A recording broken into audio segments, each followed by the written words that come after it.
माझ्या भीमराया वाणी सांगा पुढारी होईल का? माझ्या भीमराया वाणी सांगा पुढारी होईल का?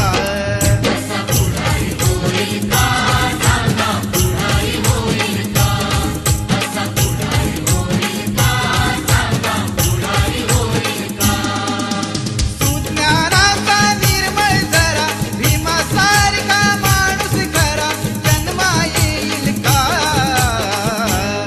माझ्या भीमराया वाणी सांगा पुढारी